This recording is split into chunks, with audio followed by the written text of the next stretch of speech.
Shri E Krishnadas, പ്രധാനമന്ത്രി നരേന്ദ്രമോദി നിങ്ങളുടെ star ക്യാമ്പയിനറാണ്. പ്രധാനപ്പെട്ട ഒരു തെരഞ്ഞെടുപ്പ് വരുമ്പോൾ അദ്ദേഹം രാജ്യത്തുടനീളം നടന്ന പ്രചരണ പ്രവർത്തനങ്ങളിൽ ഏർപ്പെടുക എന്നത് മനസ്സിലാകും.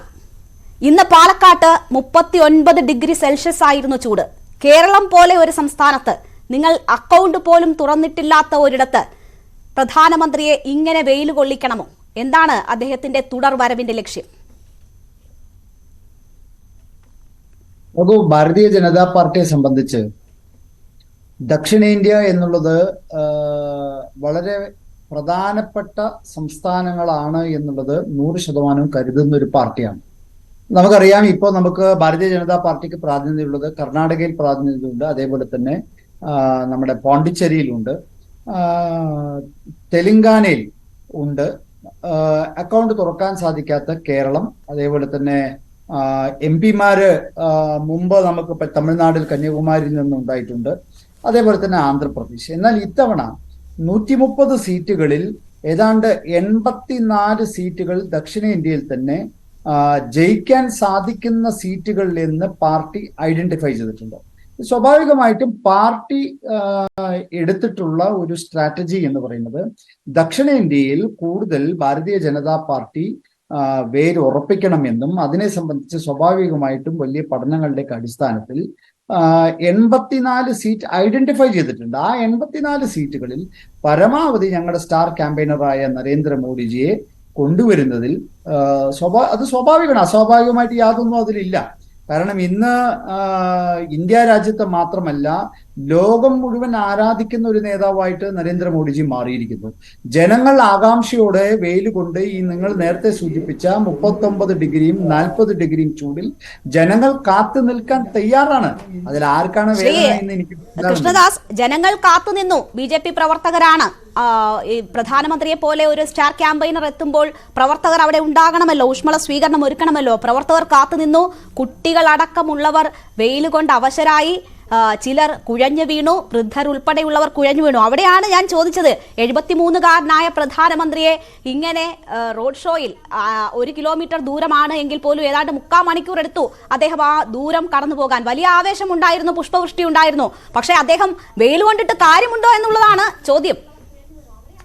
100% ഉണ്ടാവുന്നു. നിങ്ങൾ അതായത് വെയിൽ കൊണ്ട് കാര്യമുണ്ടാവോ എന്ന് നിങ്ങൾ നോക്കിക്കോളൂ.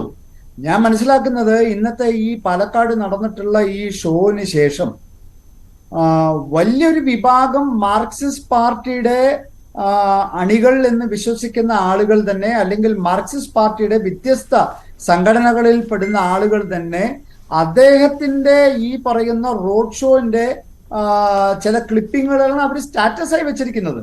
അപ്പൊ നമുക്ക് കിട്ടുന്ന ഫീഡ്ബാക്ക് എന്ന് പറയുന്നത് ഇത് വലിയ ഒരു മാറ്റം പാലക്കാട് പോലുള്ള സ്ഥലത്ത് പ്രകടമായിട്ട് നമുക്ക് കാണാൻ സാധിക്കുന്നുണ്ട്. ഞാനിപ്പോ പേരുകളോ അല്ലെങ്കിൽ സംഘടന പേരുകളോ ഒന്നും പറയാൻ ഞാൻ ഉദ്ദേശിക്കുന്നില്ല. പക്ഷേ മാർക്സിസ്റ്റ് പാർട്ടി പോലുള്ള പാർട്ടിയുടെ അണികൾ പോലും പ്രധാനമന്ത്രി നടത്തിയിട്ടുള്ള റോഡ് ഷോന്റെ ക്ലിപ്പിങ്ങുകൾ സ്റ്റാറ്റസായി വെക്കുക, അദ്ദേഹത്തിന്റെ ഫോട്ടോ സ്റ്റാറ്റസായി വെക്കുക എന്നൊക്കെ പറയുന്ന സമയത്ത് വലിയൊരു മാറ്റം നമുക്ക് കാണാൻ സാധിക്കുന്നുണ്ട് എന്നുള്ളതാണ് വസ്തുത. അപ്പൊ നിങ്ങൾ ഇത്തരത്തിലൊരു നെഗറ്റീവ് ക്യാമ്പയിൻ, അദ്ദേഹം ഒരു 73 വയസ്സായ പാലക്കാട് നിങ്ങളെ സംബന്ധിച്ച് നഗരസഭ നിങ്ങൾ ഭരിക്കുന്ന ഇടമാണ്, നിങ്ങൾക്ക് കുറച്ച് വേരോട്ടമുള്ള ഇടമാണ്. കഴിഞ്ഞ 2 നിയമസഭാ തെരഞ്ഞെടുപ്പുകളിൽ 2ാം സ്ഥാനത്തേക്ക് നിങ്ങൾ എത്തിയിട്ടുണ്ട്. പക്ഷേ ലോക്സഭാ തെരഞ്ഞെടുപ്പിൽ അത് പ്രതിഫലിച്ചില്ല എന്നതൊരു വസ്തുതയല്ലേ? പാലക്കാട് മാത്രമല്ലെന്ന്, 2ാം സ്ഥാനത്ത് മലമ്പുഴ പോലൊരു മണ്ഡലത്തിൽ VS അച്യുതാനന്ദനെതിരെ മത്സരിച്ച് 50,000-ൽ വോട്ട് വാങ്ങി 2ാം സ്ഥാനത്ത് എത്തുന്ന ആളാണ് ഞങ്ങളുടെ സ്ഥാനാർത്ഥി. അദ്ദേഹം ഞങ്ങളുടെ സംസ്ഥാന ജനറൽ സെക്രട്ടറിയാണ്. അപ്പൊ 2 മണ്ഡലങ്ങളിൽ ഞങ്ങൾക്ക് 2ാം സ്ഥാനവും 50,000 വോട്ടുമുണ്ട്. ഇത് കൂടാതെ ഒറ്റപ്പാലം, ഷൊർണൂർ, പക്ഷേ ഇവിടങ്ങളിൽ തന്നെ, ഈ മണ്ഡലങ്ങളിൽ തന്നെ ലോക്സഭാ തെരഞ്ഞെടുപ്പ് വരുമ്പോൾ അത് പ്രതിഫലിച്ചില്ല എന്നതാണ് ഞാൻ ചൂണ്ടിക്കാട്ടിയത്. അല്ല, എല്ലാ തെരഞ്ഞെടുപ്പുകളും ഒരുപോലെയാണോ? അല്ലല്ലോ. ത്രിപുരയിൽ യാതൊരു വിധത്തിലൊരു ലക്ഷണവും ഭാരതീയ ജനതാ പാർട്ടി ജയിക്കുമെന്ന് ഉണ്ടായിരുന്നില്ല. അവിടെ ഭരണത്തിൽ വന്നില്ലേ, ജയിച്ചില്ലേ? ഇത്തരത്തിൽ നിങ്ങളിപ്പോ തമിഴ്നാട്ടിൽ കാണുന്ന വലിയൊരു മോഡി തരംഗം, അവിടെ അണ്ണാമലയുടെ നേതൃത്വത്തിൽ കാണുന്നത് പുതിയൊരു അനുഭവമല്ലേ. അപ്പൊ സ്വാഭാവികമായിട്ടും ജനം മാറി ചിന്തിക്കുന്നുണ്ട്. വികസനം വരണം എന്നുണ്ടെങ്കിൽ മോഡി വരണം എന്ന് ജനം വിശ്വസിക്കുന്നു. അതിൽ ആർക്കും തെറ്റു പറയാൻ സാധിക്കില്ല. ഈ സംസ്ഥാന സർക്കാർ അമ്പെ പരാജയപ്പെട്ടിരിക്കുന്നു. ശമ്പളം കൊടുക്കാൻ സാധിക്കുന്നില്ല, പെൻഷൻ കൊടുക്കാൻ സാധിക്കുന്നില്ല.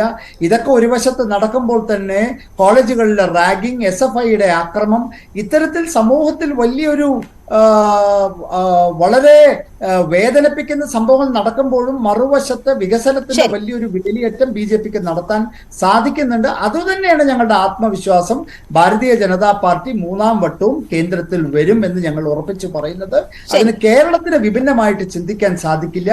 കേരളത്തിലെ ജനങ്ങൾ ഈ രണ്ട് മുന്നണിക്കും വോട്ട് ചെയ്തിട്ട് പ്രത്യേകിച്ച് കാര്യമൊന്നുമില്ല എന്ന് കേരളത്തിലെ ആളുകൾ മനസ്സിലാക്കിയിട്ടുണ്ട്.